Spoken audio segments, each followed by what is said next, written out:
Guess that's a little extra countdown tonight. But welcome to our Wednesday night show right here at the Sports Crib, uh, home of the Sports Crib Network. Um, there has been a lot of interesting things that happened since last week, but mainly I have Dave back, and I'm hoping that Don and some of the other guys will join us. But Dave, how are you doing? And how was your trip out here on the West Coast? It was good. How you doing, James? Can't Oh, believe I was all the way out there and then I couldn't be on the show. yeah, yeah. Well, maybe next time, you said you might be coming down this way, so Yeah, I'll be back in November, and then we're gonna be actually this is for a wedding, so we'll be down in La Jolla, so not too far from you. yeah, yeah. Right across the bridge. Yeah, as a matter of fact, Yeah, you'll really like La Jolla. Uh, uh, are you staying in La Jolla itself? yeah. We're staying at a I think it's some like resort or something. It's like where the wedding party is going to Okay. be. Uh, And then we'll spend a couple days there, but I think a couple days up in LA, and so I hope to see you when it would be great to meet you in person whenever we're there. yeah, yeah. As a matter of fact, the VA is out in La Jolla, and there's couple colleges and stuff like that. Uh, One thing that I don't know, and maybe it's just me, but if anybody is around, they might know.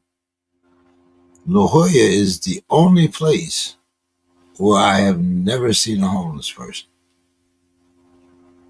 Is that right? When when I first came out here, I worked out at Barnes in La Jolla, which is a grocery chain, part of Kroger's, and this was in 2005. And at that time, you would see a few. They were building onto the college out there. There's a couple of schools, and they were also building onto the VA. But I would say since 2020, there has to be some type of ordinance or something out there because you don't see a tent, you don't see a person pulling a shopping cart. I mean, you know, very affluent community, but usually, I mean, I've seen homeless in Beverly Hills, but La Right. Jolla, it seems to be different. So, I know you don't do the basketball thing, but I got to ask you, w- is there some kind of rumor about Skynes being traded? Well, I mean, they're talking about that, but I mean, I actually went to a Pirates game Monday night, and Keller was pitching, and actually he pitched well. Was that the 1-0 game? What's that? Was that the 1-0 game? No, 7-1. It was against the Reds. It was the first game against the Reds. I was. And in the starting pitcher, he did well, and then it was tied 1-1, and then the outfielder he dropped a ball that should have been an out, and he still had a play at second that he missed, and they scored on that run to go ahead 2-1. And then the bullpen came in, and then the bullpen, Bednar has lost his mojo. I mean, and they just got trounced. But they had a good starting pitcher, but they don't have any bats, and their bullpen is just bad. And now I think that the Pirates have said, there's people talking about him being traded.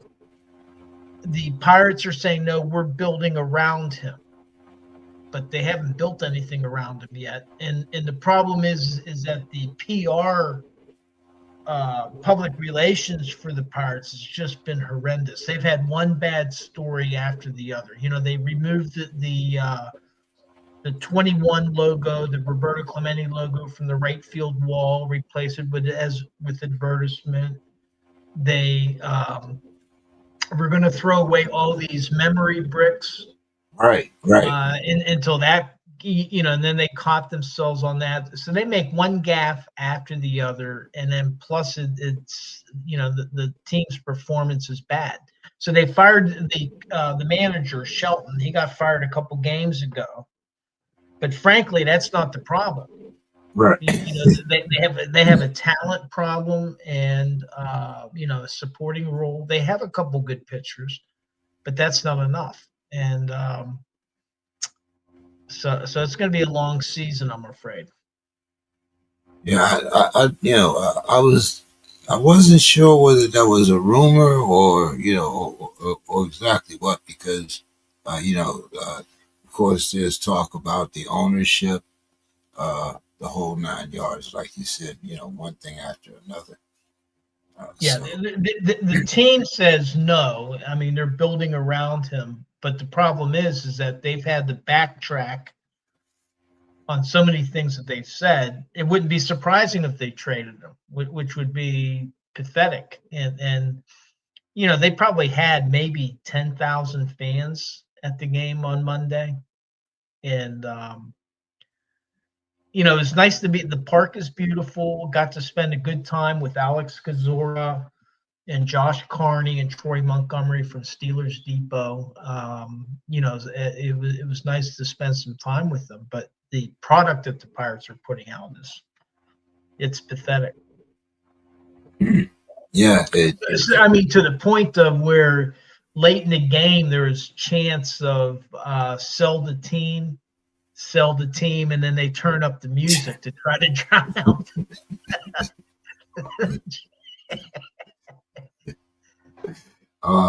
yeah. I mean, it's, I would just like for him to be competitive for a few years. I mean, that to me would be a welcome change. That's and frankly, that's what most of the fans are. Just be competitive and at least make some trades. Where you look like you're trying to improve the team, and they don't even do that. Yeah, I They mean, I think, like you said, that there are many games where you don't score more than a run, and oh yeah. you know, uh, Well, one game Skane gave up 2 runs, they lost. Another game he gave up 1 run, they lost. They've gone like I think it's 23 or 24 games without scoring more than 4 runs. They set some type of a record. yeah, The the, the one team of that those did one of those records that you don't want, right? exactly. So, by any chance, do we have a Sue's Corner tonight? We do. So she's talking flag football. So Sue's Corner. There will be flag football. Yep, that sport we thought was reserved for college intramurals and family reunions is now an Olympic sport. Not only that, but NFL players will be able to play. The approved resolution authorizes the league to work with the NFL Players Association, the International Federation of American Football, and the relevant Olympic authorities to implement rules governing the participation of NFL players in flag football, which makes its Olympic debut in 2028.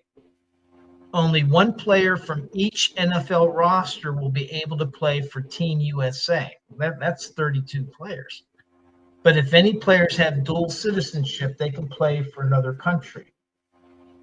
I'm sure this decision was met with some dismay by the Flag Football League. I mean, who's going to pass up having Lamar Jackson as a quarterback or Saquon Barkley as a running back representing the U.S.? So these folks that already play in the league will most likely get squeezed out. But the Olympic Committee is smart. They know that television ratings are made with superstars, the Katie Ledeckis, the Simone Biles, the NBA players. So for them, this is the next logical step. People will watch a game that is kind of juvenile. Sorry if you love flag football, but it isn't, quite honestly, crazy hard like water polo if there are famous people playing. It's a brilliant PR move. I'm just not that crazy about it, to be honest. But it will be fun, maybe, to see what kind of teams other countries field. We shall see. So that's Sue's corner. So she's kind of not feeling the flag football in the Olympics. Well, I kind of share Sue's enthusiasm for for the game myself. I mean, um, I, I don't, I got to put my black socks on here because I remember when we were criticizing the Russians about having professional athletes, the Soviet bloc, against the world, and they were using steroids, and they were doing this and they were doing that, and all of a sudden we had the dream team, and we have the, the there is no is there still such a thing as the AAU day? Well, the AAU still exists, but amateurism in the Olympics does not. And that's, we've come a long way from, when Jim Thorpe was stripped of his Olympic gold medals because of playing a game of minor league baseball. Where he made like $100 or a few $100. And now it's just been professionalized. I think part of what happened was when it used to be a lot of college players would make up the USA team and they would win gold, and then finally they lost, and that just wasn't acceptable. Right, So, they lost 2 years in a row, and that was the end of college basketball in the Olympics. yeah, but I mean, that said, I mean, at least basketball in the Olympics is a real sport, and or even soccer. That's they're playing the sport that's real. Uh, Football is a contact sport. Flag having the NFL players playing flag football, that's not the sport that they play. And so it's kind of, I don't know. Yeah. I mean, it's There, athletic. You got to be athletic to play flag football. At a high level, but is it really an Olympic sport? I don't know. there's someone to get hurt, Dave. I mean, you got Jefferson and these guys talking about, uh, uh, I already think that there's, injuries because, just because of the way that these guys, the difference in training, and the way people use their bodies. I mean, you know, LeBron's still playing basketball at 40 something years old. We're still pursuing Aaron Rodgers at 40 some years old. I mean, so, yeah, but it's, yeah. You missed my events last week, but I rewarned them and gave them to you this week. So we'll talk a little bit more about that. All right. Uh, Dave, Nick Saban won an Emmy. his first year, and he's been having some talks about perhaps his role in college football. Um, I remember when uh, now Judge Shapiro told LeBron when he was making his protest that he shouldn't be involved in social issues. He should shut up and dribble. I kind of feel the same way about the executive branch moving into college sports.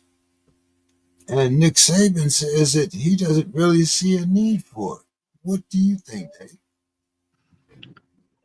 Well, the executive branch has gotten involved in football before. And this Yes, goes they did. all the way back to Teddy Roosevelt. And this had more to do with college football, but it impacted all of football because they were going to ban. They were literally going to stop college football because of the number of deaths and injuries. And so president did step in, and then that resulted in some, basically the creation of the NCAA came out of that. A lot of the rules that we know today came out of that change, and it made the game safer. You had an immediate reduction on the number of deaths that were happening in the game. But this And issue isn't about safety. This is about NIL. yeah, and the thing is Nick Saban. I guess what his point is we don't need to have a commission to identify what the problems are. We already know what the problems are, and we just need to get some people to get together and to come up with the solutions to it. And okay, but Nick Saban is the first one to say, "Well, I'm not the guy to lead the effort." So he's not willing to be the tip of the spear. He's saying, yeah, we should do this, and we need leadership to do this. But Nick Saban says, well, I'm not the person to lead the effort. And so the thing is if Nick Saban's not willing to lead the effort, who is? And if Well, they don't have, and if they don't have anybody to lead the effort, maybe they do need to have some type of a federal commission that not only identifies the problems, but usually what a presidential commission will do will also propose uh, solutions. And usually the way a commission is made up, they will have different congressmen, different senators, but then they'll have subject matter experts from all the fields. And so basically my answer to Nick Saban is hey, if you're not willing to lead the effort yourself, well, then why are you criticizing the president for saying, hey, here's a problem here, maybe we need a commission? but wasn't that the the plan for the NCAA? I mean, there Well, are where things. is it? There, Where's the plan? there are, well, I mean, that's what I with the new NIL, which is still to me making college sports professional. Uh, with the new NIL, I think you have to do just like everything else. You have to develop and have a strategy, just like Correct. when you go to a class, there's you build a strategy. But is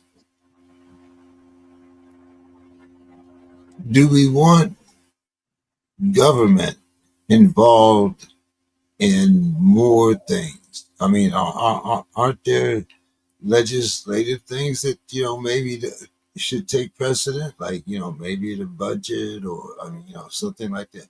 We're supposed to be eliminating waste. I mean, Well, aren't hey, they? the government's been putting on puppet shows in Syria. The government's capable of multitasking and doing a lot of different things. And I would say, ideally, no. I think,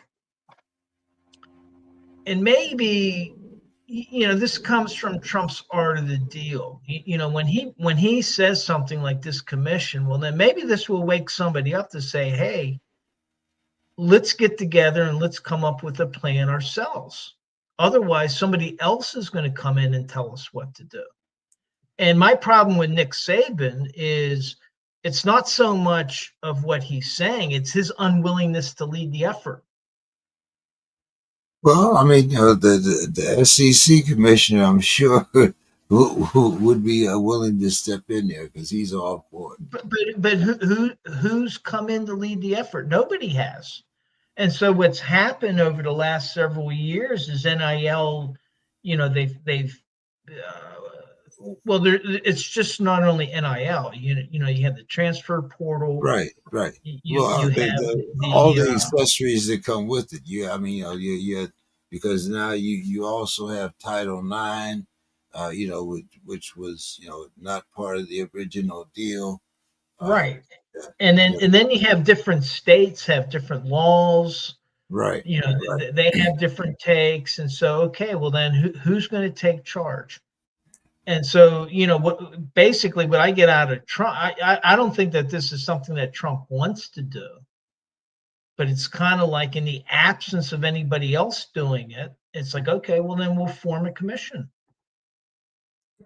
And I'm sure that if all of us, like if Nick Saban were to say, if his response was to have been, you know what, this isn't about identifying problems, we have to come up with solutions. I might not necessarily have the solutions myself, but I'm willing to lead an effort to bring people in from college football to come up with a plan. Yeah, But yeah, he didn't do that. He backed off, and I don't yeah. respect that. He's a millionaire. He's worth millions. He's made millions off of the game. Then step up and lead the way. But I And if he think, did, and if he did that, you know what? The whole idea of a federal commission would go away. okay, that's interesting. All right, okay. It's Let's talk. the reason the whole reason that even came up is because there's a vacuum, because there is no plan, there is no you just, it's going willy-nilly right now. Right. It's kind of left up to the states, or I think it's going to end up with what do they call now, the Power Four. You got the Big 20, the SEC. I mean, that are going to be huge, and they're going to be the power brokers. Uh, Right. Now, without a doubt. in the past, who you would have expected to do something about it is the NCAA, but what's been shown over the last few years is they've become a paper tiger. Yeah, more paper than tiger, Right. but you know, but let's talk about a couple things that me and Bo had talked about. Me, Bo, and Bill, we talked about this last week, uh, and we were talking about the Notre Dame Clemson 12-year deal. Now, I look and I see, Notre Dame is put Wisconsin on their schedule to play at Lambeau Field. They have they're looking forward to a duel of quarterbacks between Notre Dame's quarterback and Miami's. I'm thinking, like with you're scheduling games in Miami, you're scheduling games in Lambeau, you're playing Clemson. I'm kind of thinking, like they might be like kind of testing out the waters there to see, like, what's it like to travel. That was one of those things that we were talking about. Plus, you got, well, it hasn't happened yet, but I'm sure that sooner or later there's going to be college football games in Europe also. But we'll talk about that later. But what do you think? How much longer do you think that Notre Dame is going to stay independent, or do you see all of these different little, like Wisconsin part of the the Big 18, Clemson part of the SEC, Miami, AC? What's your thoughts there? Well, I think it's part of a calculated strategy.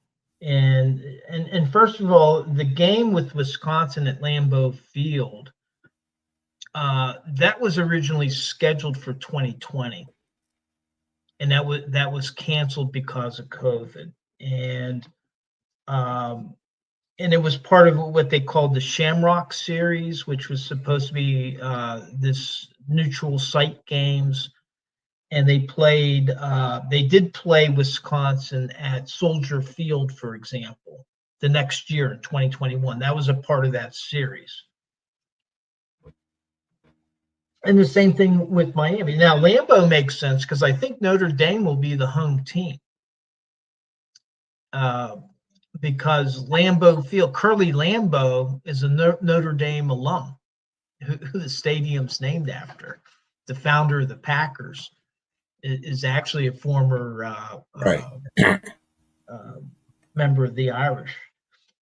And so I think what it is, it's that Notre Dame, I think that they want to remain independent. They're not looking at joining any conferences. And so they're looking for, like with this series with Clemson, they're trying to develop a schedule that's going to attract a lot of viewership and take have competitive games, to continue with their national prominence and to maintain. This is part of their strategy to maintain their independence. And so if these games continue to work and if they can continue to schedule some of these Big Ten teams, teams like Miami, that are well known. You go back to when they had, what was it, the convicts versus the Right.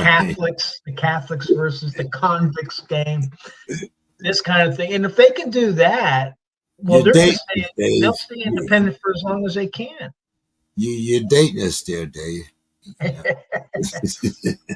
uh, yeah, but I just see all of these big conferences, like I said, the Big 18, the SEC is constantly expanding. You're going to see, more of these big conferences. And if you got an 18-team conference, you don't really have to schedule outside your conference. Well, right. Well, that maybe eventually they'll be squeezed out where they're forced to join a conference, and simply because they can't find good enough caliber teams to play. But I think that they'll continue to do that for as long as they can. And then what conference wouldn't want Notre Dame in their conference? I mean, they're a big money draw. I mean, I mean, of course, that's why the ACC, they use they play basketball, and I believe that they might play lacrosse too. There are certain sports where they are a member of, you know, uh, where they the play. ACC, Yeah, or maybe it's a couple conferences. Do they have different sports in different conferences? I'm pretty sure they do because I'm pretty sure that they don't wrestle. I mean, not wrestle. Play lacrosse uh, independent. I'm pretty sure, and I know that their hockey team is a member of the conference. Yeah, but for their football team, that's their big money draw. I mean, I know Notre Dame fans in the Pittsburgh area that even when they were mediocre, they never gave up on Notre Dame. I mean, they have a very strong national following, and obviously they've been making money off of the TV contracts. And so, for them, it's like, well, why share if we don't have to? Yeah, And now, yeah, now at some point, they may be forced if they cannot schedule high enough caliber games. Because, like you say, like, hey, the Big Ten, they have to play all their games against other Big Ten teams. And I think the other thing that's starting to happen is if they expand the college football playoff to like 16 teams, well, then like the Big Ten, they only play 9 regular season games. They play one less regular season game in order to make up for a playoff game. right, right. So But so that and that's gonna make it even harder. yeah, that's another thing that they're talking about is that 16 team playoff. Um, I think I would be for it. I would just have to see how it was scheduled out. Are we going to add more bowl games? Are we going to have elimination? Uh, I don't know. Uh, I like the idea because we get to see more college football, but once again, it's how is it going to kind of shape out here? So Well, I think, I mean, one of the positive things out of the NIL and the transfer portal is I really do think that it's distributed the talent among more teams.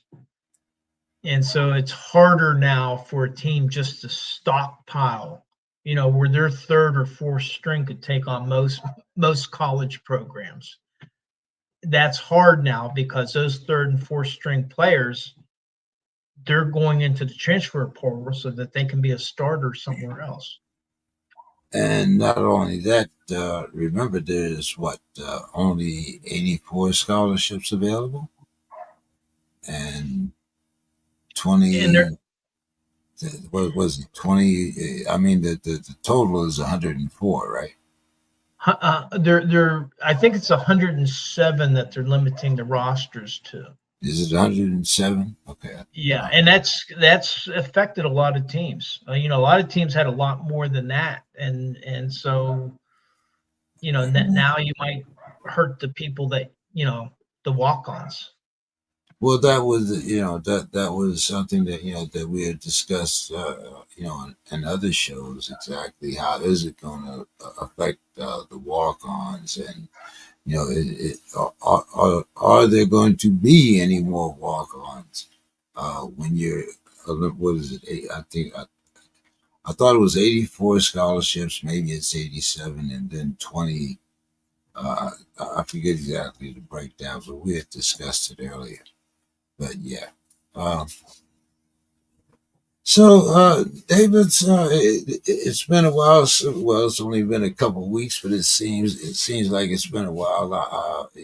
We missed Bill tonight, but it seems like the NFL has decided that they're going to have a new award for a lineman in 2026, and it's called the Protector of the Year. What do you think, Dave? Is this a good thing, or does this have like that participation trophy type feel to it? Um, I mean, number one, the NFL has like 11 individual awards. Precisely. That's Most what valuable player, it's. offensive player of the year, defensive player of the year, rookie of the year, and then when you add in other organizations, there's like 50 awards given to individual players. But Yeah. that said, the linemen are like the unsung heroes, and then I think that there's a Mark Madden award for an offensive line unit, but there's no award for like quarterbacks can get an award, running backs can get an award, but offensive linemen and a lot of the Dave, defensive players of the year end up being defensive linemen, but it's the offensive linemen that often get overlooked.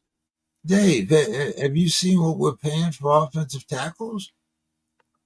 Oh, I know that they're getting the money. I mean, as are the edge rushers, and as are the quarterbacks. Uh, but to have one award, to identify the outstanding offensive lineman, I mean, to me, it's not a problem. I mean, it's just like one more. Okay, instead of 11, you have 12, and then there's already 50, so you have 51. It's not a big thing, and I think for the offensive linemen that normally don't get a lot of name recognition, I'm fine with it, because I mean they play, actually they play more than most of the other skill positions, because the skill positions, depending on the packages, they go in and out. When you Right. look at the snap counts, the offensive linemen pretty much have close to 100% of the offensive snaps in their game. And on defense, you might have a defensive back that plays 100% of the snaps, but generally speaking, the other defenders, because of all the different packages they have, like T.J. Watt, he what does he play? 70% of the defensive snaps for the Steelers. Where the offensive linemen, they're in there, close to 100% of the time. The five linemen. So I don't have a problem with it at all. And I don't see it as a participation trophy, because these guys work hard, and so to give them a moment, quarterbacks get their moment, wide receivers, running backs, because an offensive lineman will never be the offensive player of the year. That's No, just not going to happen. no. But I do think that there'll be more left tackles getting this award than anybody else. But we'll Could see. be, or centers. Yeah, but right now, when you look at the position and the way it's being paid, but hey, like you said, there, and are we, you know, yeah, well, protector of the year speaks for itself. I mean, it can't be a defensive player either. So, yeah, Yeah. yeah. Um, I know we don't have a Bowen tonight, but uh, I'm looking at what Matt Stafford is saying about his new wide receiver Devontae Adams, and I'm looking at what he did with the Texans last year when he had C.J. Stroud as his quarterback, and I'm looking at Cooper Cup, and do you see that much difference between those two wide receivers, especially when you put last year side by side when Cooper didn't have his best year either? What do you think? Who do you think won that trade? The Seahawks or the Rams? Well, actually, it wasn't a trade. I think Cooper went to the Seahawks as a free agent, and Yeah. Devontae Adams also went to the Rams as a free agent, I believe. Yeah, I'm thinking that Devontae Adams might have a little more left in the tank than Cooper Kupp, is what I'm thinking. I mean, Cooper Kupp's been a great receiver, but he's had some injuries. Yeah, he's not getting younger. Neither's Devontae Adams, but I just think that my opinion is that Adams might have a little bit more gas in the tank than Cook. Okay. Yeah. That's so. Fitzgerald is saying that Marvin Harrison Jr. Has a chance to be one of the great ones in his words, and he says he's only going to get better. But we usually think of wide receivers as hitting a sophomore slump. Do you think that if he does hit a sophomore slump, that we always talk about what the Cardinals need? Do you think that that will change their draft status? Not their status, but their draft needs next year. Well, I mean, yeah, it kind of reminds me of other.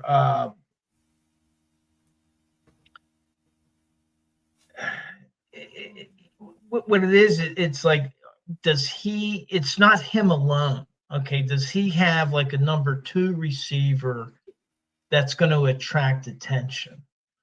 And so, the difficulty for Marvin Harrison is now the NFL has a gauge on what he can do. And so what that means, and they have a full season of tape on him. So what that means is that defensive coordinators now can scheme on how do we shut this guy down.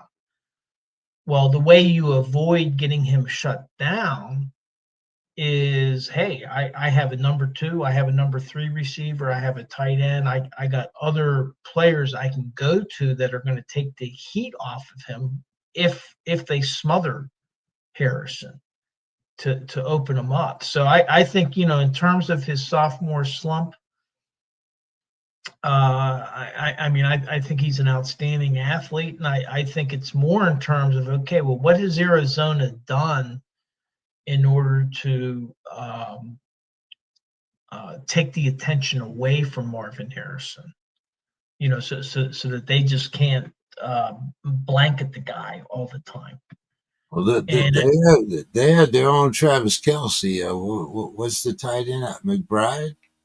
What yeah, is it? McBride. Yeah. So they got McBride, and what I would be looking for is, okay, who's your number two receiver? It's kind of like you look at a lot of great wide receivers, and they always had that number two. You had Harrison, Marvin, his dad with the Colts. He always had a number two that was catching a lot of balls.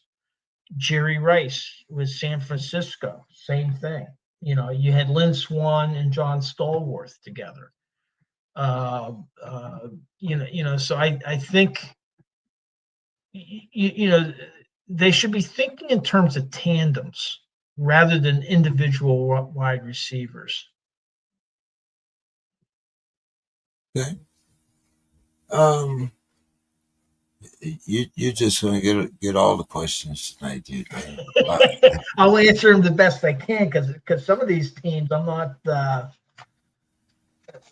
not way up on, but go ahead and hit me. well, okay. Let's talk about another guy. Mr. Scott's not here, so we'll talk about his quarterback, J.J. McCartney. He's coming back. We have Sam Howell is going to be his backup. Uh, what's your thoughts? Is J.J. McCartney probably? One reporter says that he's going to be the NFL's biggest wild card. What do you think? Well, I think that's a good way to describe it, because I think the Viking success is going to depend on how well does JJ McCarthy perform.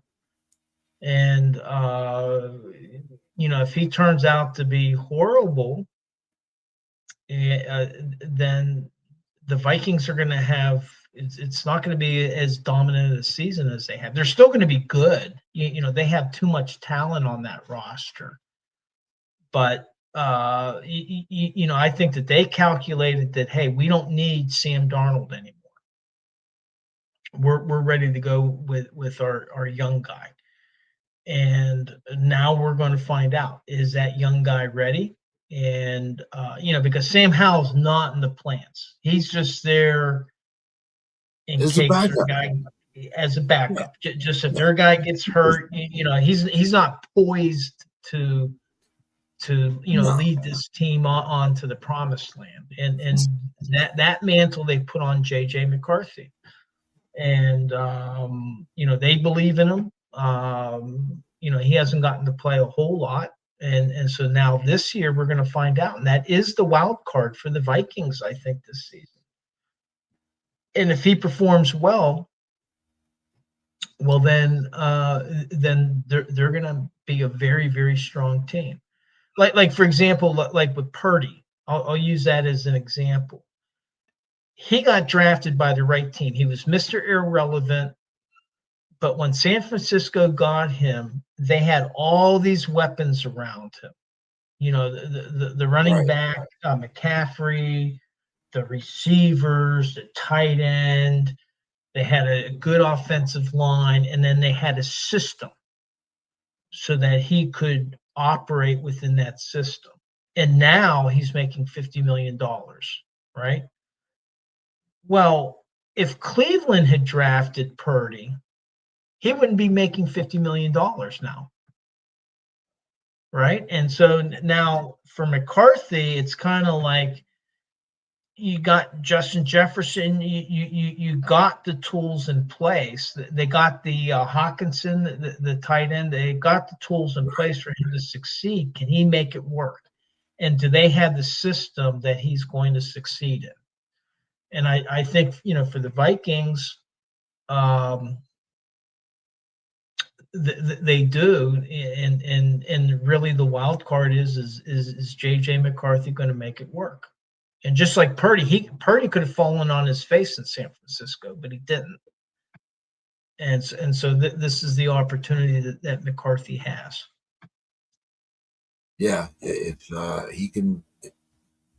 he could win that division, you know, hey, I'm sure all of Minnesota would be celebrating getting back to even the semifinals. But that's going to be a tough division, and uh, we're going to talk about them before we talk about our Steelers. But of course, we know that Pickens is now a Cowboy. Um, CD seems pretty excited to have him. So does Dak. Um, According to Philadelphia's wide receiver, um, he says that perhaps the Eagles should be a little more concerned about Dallas. Not just worrying about the Commanders in their rearview mirror. Uh, so we still don't have a contract for Parsons. And what do you think Jerry's guys are going to do here? I know you don't necessarily follow the Cowboys, but I mean, Parsons still unsigned. Uh, the addition of Pickens, but they also lost their backup quarterback, Cooper Rush. What's your thoughts on Jerry and the boys, and why do you think they haven't signed Parsons? They're probably talking. They've been Come. talking for a while. Takes two, and what it comes down to there is maybe guaranteed money. Could be incentives, could be a lot of things. But here's the thing: if Jerry wants to, he can sign tomorrow. He can just agree to whatever whatever Parsons' agent is asking, and just sign it. And at the same time, Parsons could make it in and just agree to whatever Jerry Jones is offering them. And obviously, they just haven't, met this middle ground yet. And there's time. I mean, I wouldn't worry so much about that until training camp. I think it'll probably happen. But the other thing with Dallas is, going back to the offensive side of the ball, picking up where I was talking about thinking of wide receivers as a tandem. Well, how about a tandem of CeeDee Lamb and George Pickens? How would you like to be the secondary that has to cover those two down the field? That's I think in that sense, Dallas really, they made a good score on that deal, because when I look at the talent of those two players, I wouldn't want to be the secondary having to cover both of them at the same time. And then you still have your running back. You still so Dallas could be a dangerous team. Now on defensive, They don't have a running back. I mean, Dow left. The only 1,000-yard rusher. Where did he go? Jacksonville or Tennessee or something oh, like did he that. go to Jacksonville? Yeah. Okay. So Dow, who do they have? Who do they have at running back now?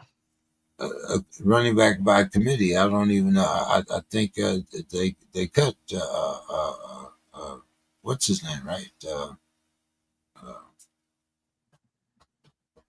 who did Jerry bring back? Um,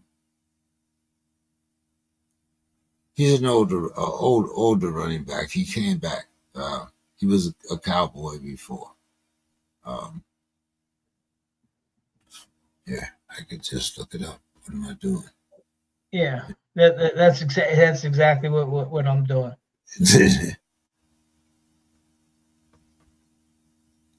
Yeah, I mean, yeah. Javante,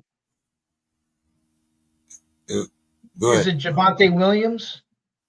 Yeah. They have Javante Williams, and as far as I know, what did they draft someone or Yeah, Jadon Blue in the yeah, fifth round, and that's yeah, somebody that some Steelers fans are kind of like Blue. Well, I mean, the thing is depending on what happens with the running back room, but their offense might be okay, and their passing offense. I like the tandem of Pickens and CeeDee Lamb. Now, I'm talking about their talent.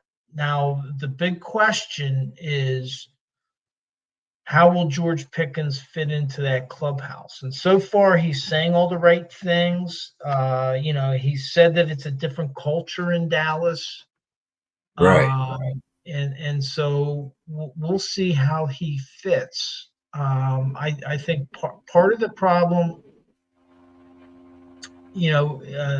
what happened in Pittsburgh, is there was never a question about his talent, No, no, but there were the intangibles. There were the tantrums he threw. There were the reports about him being constantly late.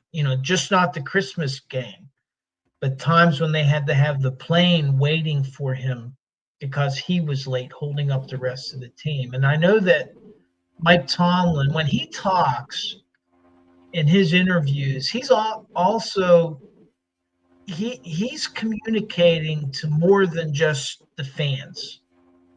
A lot of times he's communicating to the players. And on more than one occasion, he brought up the maturity, the need for George Pickens to mature and to develop as a man. And I think, excuse me one second.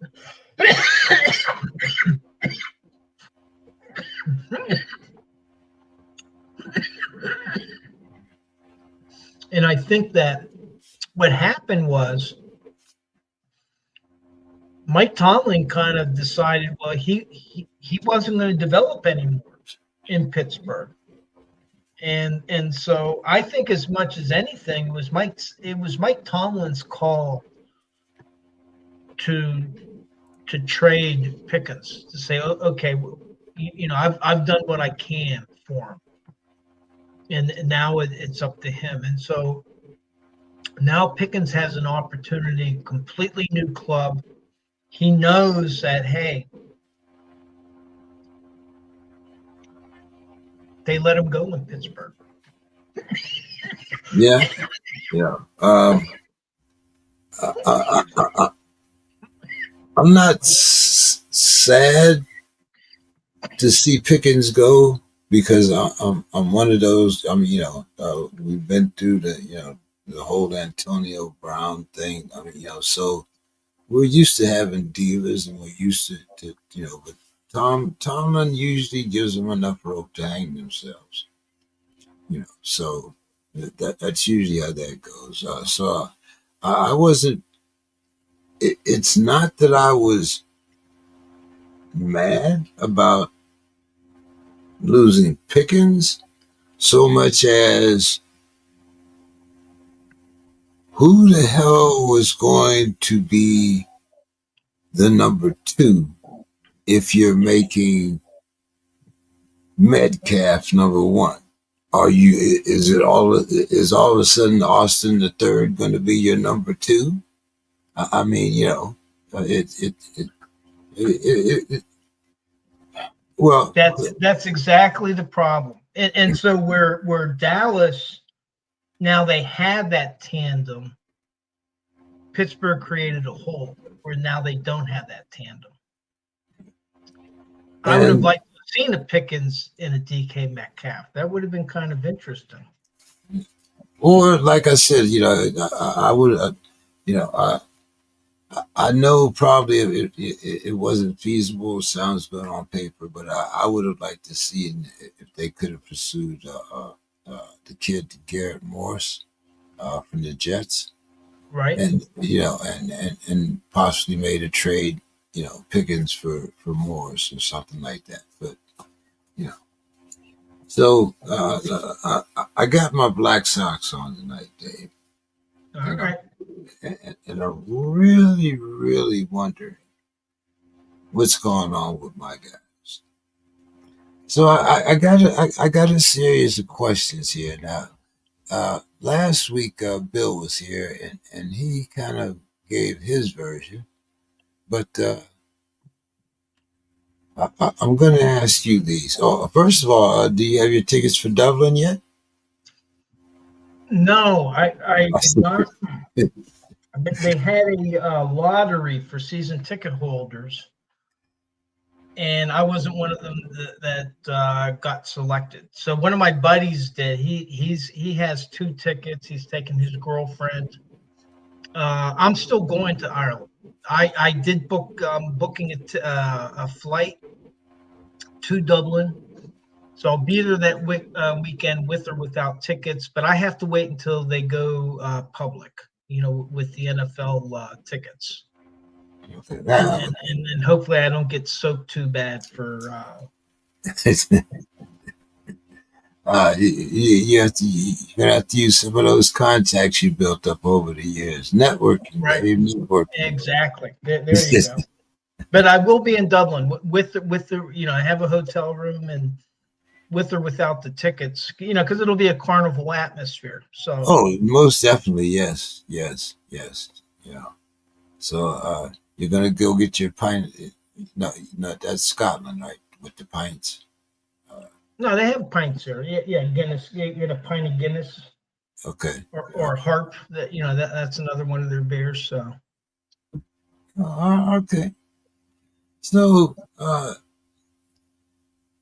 getting back to our Steelers here, Dave. tell me. Uh, Omar Khan says he didn't consider the Pickens trade a disappointment. Now, from me on the outside looking in, I thought it was a disappointment because I thought I didn't think that we got the proper compensation for it. Now, a third rounder, and then we exchanged what, fifth and sixth round picks or something like that. Uh, so I thought it was a matter of it came down to a matter of whatever team gave us the best offer, not necessarily in the context of, well, we're stockpiling draft picks, but that was my interpretation. So, uh, is there a hidden agenda here between in this pursuit of Aaron Rodgers? I read today in Heavy on Steelers. The man is saying that he has personal issues. He wants to spend time with a close friend or family member that possibly has cancer. This man is constantly telling you, that I don't really know if I want to play football. And I'm saying, is this the attitude that you want your quarterback to have? I mean, we are still trying to win games here. So we have a weak O line, which is not going to protect an Aaron Rodgers. We got mediocre wide receivers, as you know, what, DK and then the rest. And we don't have a number one running back. Not really. I mean, we got it by inheritance, but is he? Is he really going to give us that studied 1,000 yards that we got from Najee Harris? And I'm starting to think that you know this is Tomlin's last year, right? 26. Is it 26? Is last year, Dave? No, 27. 26. Okay, so we have one more year, and could this be Mike Tomlin's last run for a coach, or is it time to move on from Omar Khan and this kind of haphazard approach that he has? Like you said, like we had a GM. If you lost a wide receiver, you plugged in a wide receiver. As I just said, we got a weak O line. We have no number one running back. We have competent at best wide receivers.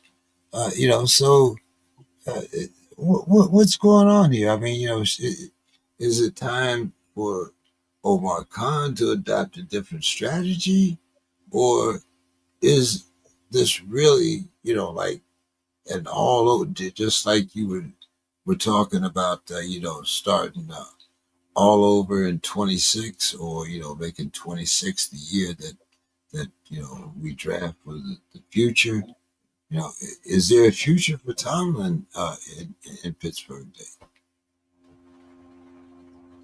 So that's my right. All right. Well, let me take those. That's a lot of questions, but I'll take them in turn. First with the Pickens trade, Omar Khan is not gonna. He's kind of like Mike Tomlin. He's always going to try to put the brightest picture on it. So to him, it's a fresh start for everybody involved, and he has confidence in the wide receiver group that they have. But objectively speaking, we have the same situation as we had last year when they traded Deontay Johnson. Now, they did get a cornerback that started most of the year, and I think had 5 interceptions, if I'm not mistaken. But they never filled that hole for a number 2 wide receiver. And that hurt the offense. And so now we have a similar situation where they traded him.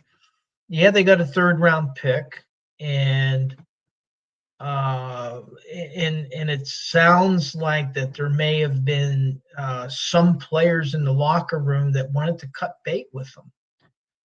But then there's others that expressed surprise that he was leaving, or that he was traded.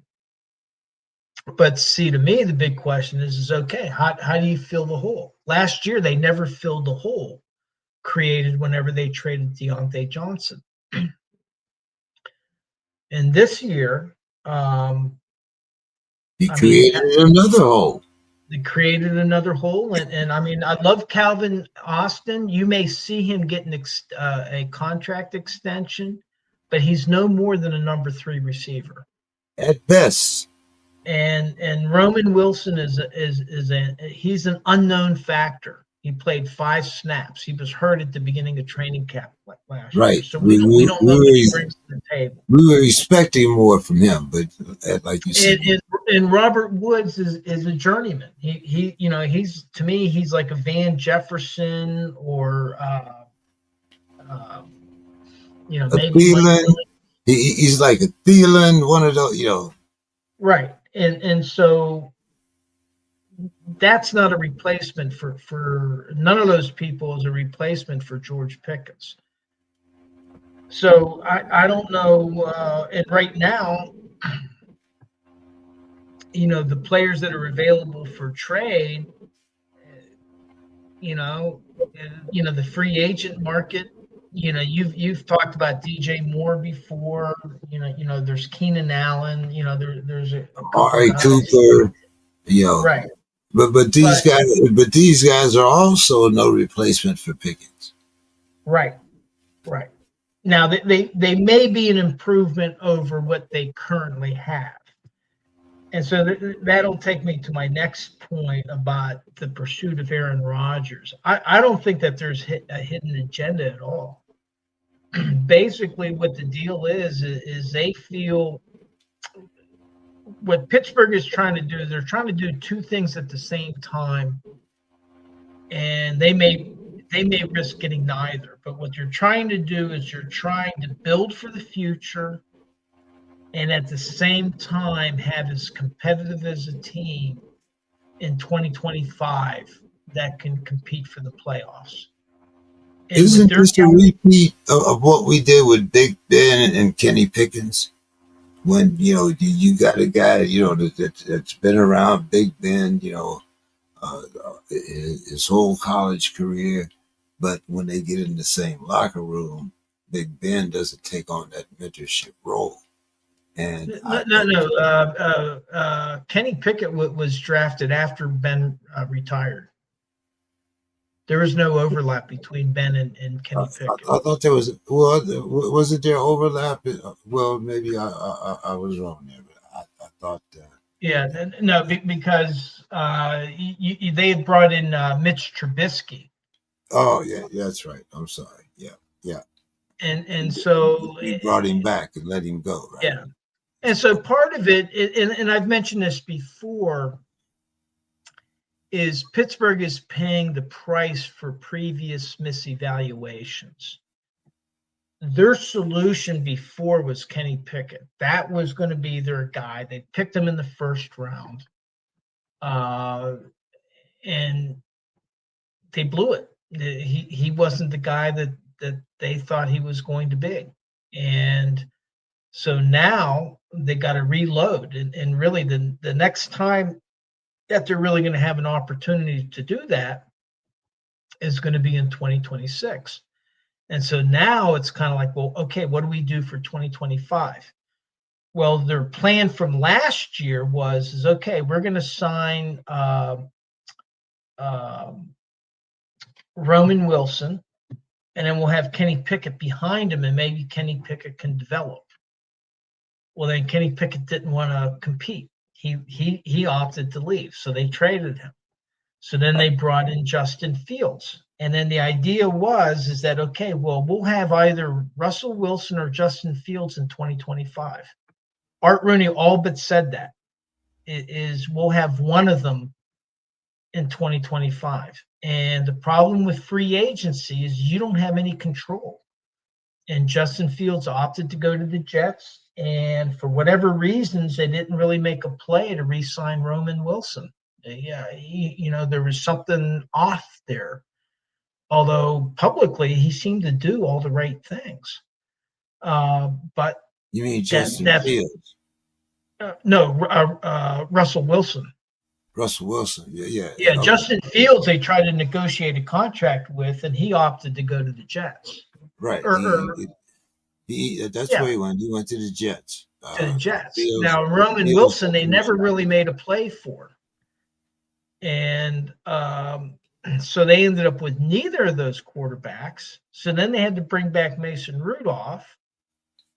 And while I like Mason Rudolph a lot, I think that he can win you a couple games, but he's not a starter. He's not somebody that's going to he had his chance in 2019 and he got a concussion and he got a hurt shoulder. And that was it for him. We ended up with Duck Hodges. So now it's like, okay, well, who's the best quarterback available? And in their calculation, for the right price, and for their calculation, it's Aaron Rodgers. And it's just for 2025, because 2026 there'll be. I understand it's only for 1 year, but like I said, I mean, it just it's like you keep asking, that pretty girl to the prom. Keep asking her, keep asking. Finally, she says yes. And then you find out, that it was all makeup, that she wasn't that girl that you thought she was. Well, I mean, we know that Rogers is on his, last leg, so to speak, uh, at least physically. So, I do think, that, if you're going to negotiate, see how much Atlanta is. Well, we did it last year when Denver paid most of Russ's salary. Why can't we pursue a same type of deal with Atlanta? Uh, Well, I, I think the I think difficulty that there is that Pittsburgh doesn't want to give up too many draft picks. They're stockpiling draft picks. And so the difficulty in trading for Cousins is now, what kind of draft capital are you going to have to give up to bring them to Pittsburgh? What are you going to have to give Atlanta in order to get a hold of them? And right now they don't want to be giving up 2025 draft or 2026 draft picks. And so but I do think that if Aaron Rodgers opts to retire, then maybe they will talk to Atlanta. But then the problem is now, well, how much draft capital? Because they're trying to stockpile their 2026 draft capital so that they can trade up in the draft. So offer him a 6th-round pick. I mean, Atlanta is unlikely to take a 6th-round pick. I mean, sure. And perhaps they've even talked, but the thing is Atlanta is going to want more. They're just not going to say, oh, well, whatever you say, we'll trade them for whatever you ask. Yeah, no, yeah, I understand that, but I'm thinking of like the pursuit effort, and even and then the other problem that it creates is that if Kirk Cousins becomes our starting quarterback, then that eats into our compensation. So now maybe we don't get 4 compensatory picks. Okay. Now maybe we only get 3 compensatory picks. All right. Okay. See what I'm saying? Yeah. Okay. So I mean, I could see them making a play for him because they're going to do what they can to be competitive this year.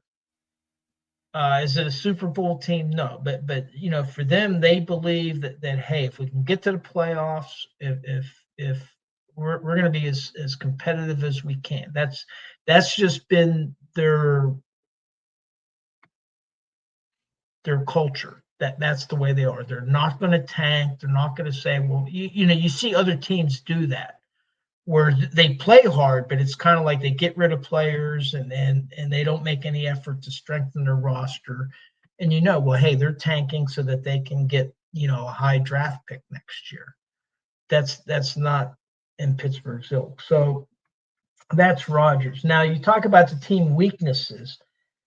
The offensive line is weak, but it's developing. It's a very young line. The one exception you have is Isaac Seumalo, and probably next year is going to be his last year. But then when you look at the rest of the offensive line, a lot of youth. Broderick Jones, it'll be his third season. You have Fautano, it'll be his second season. Zach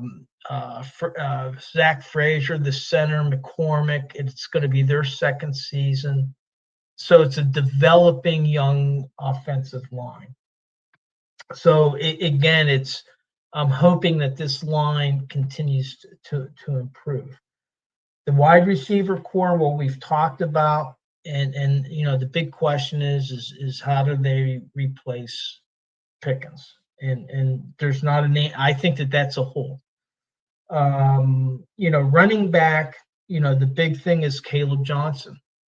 And one of the questions we put every Friday night, Steelers Depot, we do our Friday night 5 questions. So we just ask the readers different questions. Well, one of the questions we asked this past Friday is who's going to gain more yardage for their team in 2026 or in 2025? Caleb Johnson or Najee Harris? And so and a lot of people think Caleb Johnson is going to end up with more yardage than Najee Harris, because the Chargers drafted Omarion Hampton. I think he was the first running back selected in the draft. And, from the interviews that I've seen, that they said that Caleb Johnson fits the outside zone offense that Art Smith likes to run. And that Arthur Smith said that he had to adjust his offense last year, probably for Najee Harris, and because Najee Harris is not the outside zone runner. So it's going to be interesting to see how did they score? Did the scouting department score on Caleb Johnson? And if they did, well then okay, I'm fine with Caleb Johnson and Jaylen Warren as a running back tandem. So then you asked about Tomlin's future. His contract runs through 2027. If the Steelers, and very conceivably, the Steelers can have their first losing season this year, their first losing season since 2003. Right now, they're only favored in 6 games. Like if you look at the odds for all the games next season. Yeah, we play the NFC North. Right, and so they're only favored in 6 games. But you know what? They were only favored in the preseason. They were only favored in 6 games last year. So if you think about it, in a way, they overperformed last year, and at least according to the odds makers going into the season. So, with Tomlin, and this, Art Rooney, Pittsburgh honors their contracts or coaching contracts. Very rarely do they fire a coach before their contract is up. It's happened I think that there was an offensive line coach that they fired after 1 year, but that's very, very rare. And so even if the Steelers have a losing season, the only way that Mike Tomlin is not back in 2027 is if he quits. But Art Rooney is not going to remove him. He will honor the contract. Now, if they have a losing season this year and if they look bad again in 2026, well, maybe his contract won't be renewed for 2028. I would say all bets are off at that Right. point. That's more or less what I'm saying. Like you said, we don't usually fire a coach, but usually, I don't know if he'll get that extension, or if Right. or even uh, a better question is, will he want that extension? After being with the Steelers, for 20 years, Right. so, that Well, that's and another I thing. think, but I think with Mike Tomlin, I don't think he would be adverse to coaching for another team. But from reading his book, which his brother was a heavy contributor to, um, this book about Mike Tomlin, what his brother said is that Mike Tomlin, to know him is to know that all he wants to do is coach. That is who Mike Tomlin is. That's all he wants. And so, and the other thing is he's a bit of a historian. He knows the history, and I could see him trying to stay in Pittsburgh to become the all-time winning coach in Pittsburgh. Um, Yeah. but we'll see. I think I never thought about that, but yeah, you could possibly be right. Yeah. yeah. And then with Khan, I don't think he's being haphazard. I think he's consciously making moves to strengthen. He's trying to strengthen the team, and right now the offense has been a big project, and in very shortly we're going to see the defense, and we've already seen they've drafted this defensive lineman who may be the guy to take over once Cam Hayward retires, which Yeah. probably next year is going to be his last year. So what I I, see I Colin like our doing, draft choices. I do like our draft choices. I even like, hopefully we can get, a mentor in for Howard. I think, he could possibly be our future. If that would happen, it would put a whole different spin on our, draft class next year. well, if Will Howard proves to be something more than just a backup quarterback, that would be a coup. Oh yes, yes, and That would and, be uh, huge. and as you spoke of, our number one draft choice, if we could get our number one, our running back, and Will Howard would have a future, then yes, I think that would help solve some of our problems. But you know, I say haphazard because I keep seeing the same things happen. Like you said, last year it was Devontae, this year it's George. Not only that, but we also let Najee get away, which these aren't things that we did not necessarily think would happen.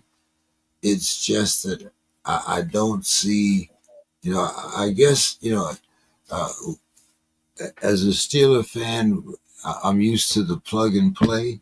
If you get rid of a tight end, you put in another tight end. Well, this is yeah. I mean, what we're seeing is the difference between That's um, why it kind of looks haphazard. GM styles. I mean, Kevin Colbert was a very I called it belt and suspenders. He would never make a move without having another player to put right in there behind him. He was very conservative. Omar Khan is a lot more conservative, and it's not that they engineered Najee leaving. They had Yes, all the power. All they had to do was do the 5th-year extension on him. He was a first-round pick, and they opted not to. And so once they opted not to, well, okay, well then they were showing that, hey, they didn't value him as much as maybe Najee Harris would value himself. right, right. And so, and again, but with these aggressive moves, he's more aggressive. Well, then you leave yourself open, because I think that probably whenever he traded Deontay Johnson, he got the cornerback that they needed. And they probably also got rid of a headache that, we might not have Right, been as right. much aware of. But he probably thought, well, hey, I'll be able to acquire somebody. And it turned out that he couldn't come to terms. And, because they're not, the other thing with Pittsburgh is they're very disciplined in not overspending on players. And so, and that can frustrate people. It's because, well, how come he didn't sign him? Well, because he wanted more than Pittsburgh was willing to pay him. And so that's going to be a challenge. So in terms of this being a make or break season, all this stuff summed up, I don't. They could have a losing year this year, and it's not going to break the team. You The don't key think to it, the you key don't to it think is, the fans will call for Mike's head if this is a losing but season? but but but Art Rooney does not make his decisions based on the crying of the fans, and the fans will continue to come to the game. Yeah, And yeah. uh, They know we're Steelers fans. It doesn't matter. You know. right, and so I think, really, but it's setting up the make or break season, which would be 2026. Because if they have a losing season in 2025, well, now the expectation is in 2026 that you see improvement and that you see the roster now coming together. But if you don't have that, well, then you could see, okay, well, now we're going to be going into a 3 or 4 year losing period, which probably means that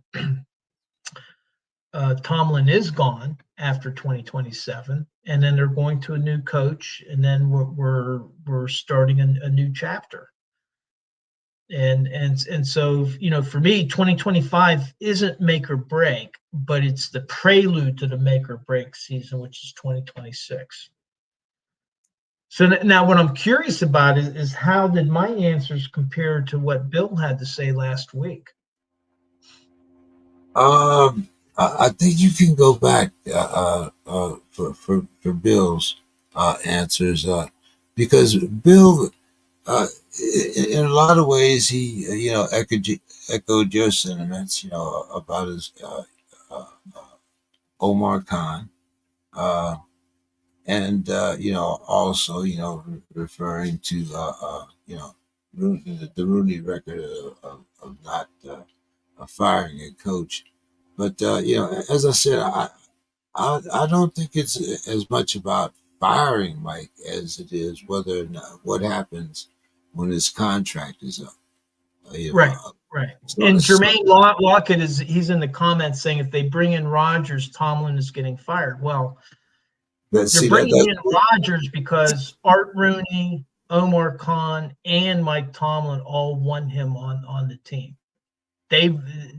Those three, the owner, the general manager, and the head coach, they all feel that they're a stronger team with Aaron Rodgers than, say, with Mason Rudolph. And that's kind of, now whether that's true or not, we're going to find out if, and that's if Rodgers signs. So bringing him in, it's already, they've offered him a contract. It's just a matter. It's up to Rodgers whether he wants to play or not. Yeah. We'd like to thank Jermaine for his comments, as well as Daniel from was it Daniel Berry Sports Highlights. Thank you both for your comments. So uh, your final thoughts for tonight, Dave. What's what are you thinking here? As we get closer to was it the final signing dates, or is it in June? The Well, they got the OTAs coming up at the end of May, and that's probably the next for the Steelers and for the NFL. That's probably the next big thing is the OTAs. And for the Steelers, I think they begin around the 27th of May. Um, but yeah, I'm not going to talk more about the Pirates. That's going to be a long season. I talked about it at the beginning, and it was nice to be in PNC Park. It's a beautiful park, but man, I wish the owner would put a more competitive team together. But what I was going to, Sue and I were talking about, she is mad at her alma mater. She is angry.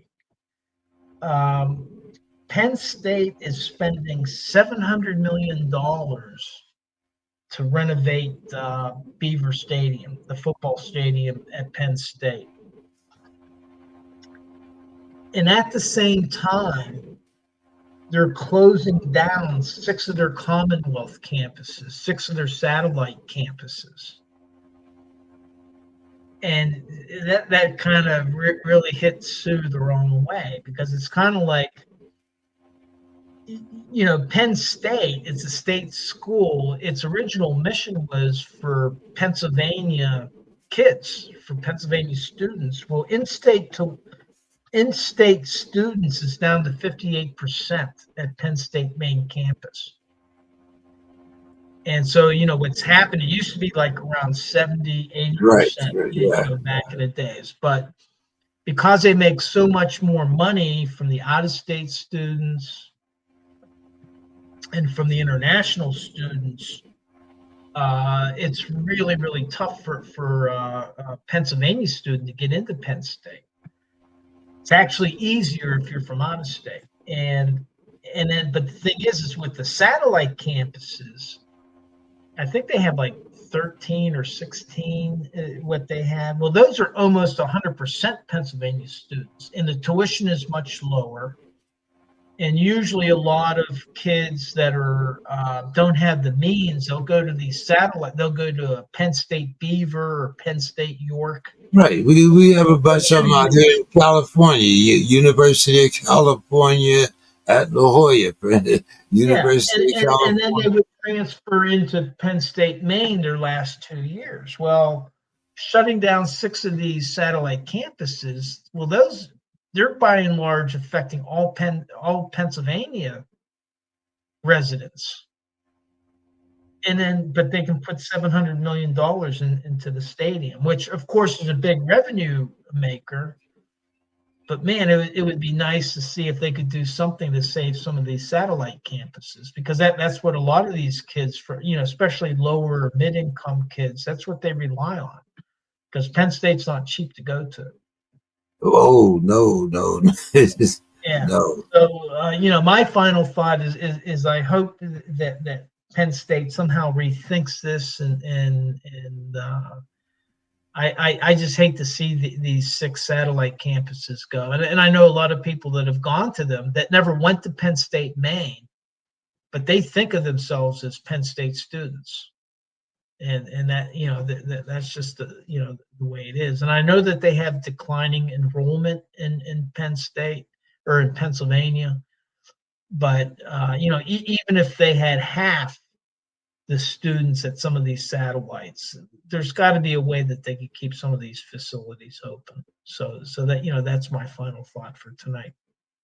Yeah. Technology is a wonderful thing. Even if you don't necessarily have that, brick and mortar building, Right. we've learned how to use it. So, there are other resources. But anyway, hey, David, it was good talking with you tonight. Hopefully next week some of the guys will wake up. I think Reggie will be back next week for sure. Uh, Don is still honeymooning, Don and Demetrius. So we have two bachelors that have been taken off the playing field. So, we wish them well. And hey, maybe did we get you off a little early? Yeah, we got you off a little early today, Dave. Yeah. So you have a great night, a great weekend. Tell Sue we'll be looking forward to another corner next week. you know, Will do. I think some of the guys thought she wasn't coming on, and you we got yeah. Now Bill comes on when we're going home. So, uh, All uh, right. Well, I'll see you next week. all right, you have a good one there, Dave. All right. Take care. Yeah, yeah. Bill, we were expecting you a little earlier. Um, Gotcha. we were expecting you a little earlier. It was only three of us, but Got it. so we'll see you next week, my man. I will see you next week then. All All right, right. Bill. Have a Good to good see you, evening. man. It's been Okay. a while. Yes. Well, it'll be more. Wait. Hold on. You actually won't see me. No, you will. Yeah, you will. You will. You will. You will. You'll see me next week. Yes, I didn't remember what week that was. I will be back next week. Okay. All right. All right. I'll see you guys later. You have a See you good soon. weekend. Yeah. Take care. Ciao. Good night.